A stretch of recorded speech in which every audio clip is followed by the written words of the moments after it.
ယခုကျွန်ုပ်တို့ကသင်အားစပင်လှဆင်သူနာဒီယာနှင့်မိတ်ဆက်ပေးပါမည်နာဒီယာသည်ကလေးဘွားကလေးကပင်သူ၏စပင်ကိုပုံစံဖော်သည့်အခါနှင့်တငယ်ချင်းများနှင့်မိသားစုဝင်များအားအလှပြင်ပေးသည့်အခါကစ၍စပင်လှဆင်ခြင်းကိုစိတ်ဝင်စားခဲ့ပါသည်အထက်တန်းကျောင်းကိုအောင်မြင်ပြီးသည့်အခါသူမသည်စပင်လှဆင်သူဖြစ်ရန်ဆုံးဖြတ်ခဲ့သည်ဤသို့ဖြစ်ရန်ဤတနည်းမှာအလုတ်တင်တင်နန်းကိုရှာဖွေပြီးလေ့ကျင့်မှုများကိုအလုတ်ခွင်နှင့်တကွ tape တွင်3နှစ်လုပ်ရပါမည်အခြားနည်းတနည်းမှာပုဂ္ဂလိကစပင်လှဆင်ကောလိပ်ကျောင်းတွင်တစ်နှစ်သင်ယူရသည့်အောင်လက်မှတ်3သင်တန်းကိုပြီးပြတ်အောင်ဆောင်ရွက်ပါ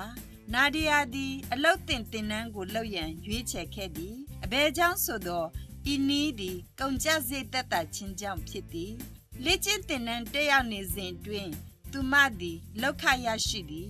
၎င်းပြင်ထိပ်တွင်ပေးရသည့်ဖိုးခတ်မှာပုဂ္ဂလိကကောလိပ်ထက်သက်သာသည်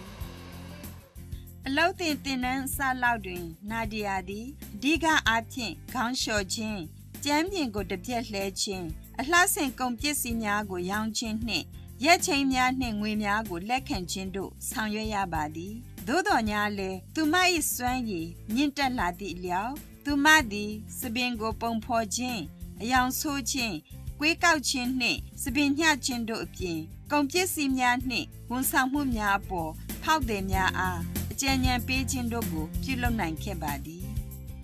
နာဒီယာသည်သူမ၏လုပ်ကိုနှစ်သက်သည်သူမသည်အမြဲတမ်းလို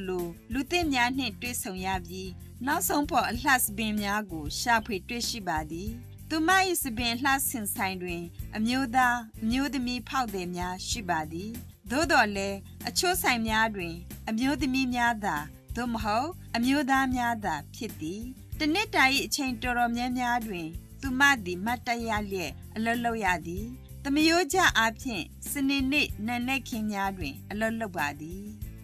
နာရီယာသည်3နှစ်လုပ်ရသည့်အလုပ်တင်ကိုပြေဆုံးခံနေပြီဖြစ်ပါသည်တနေ့တွင်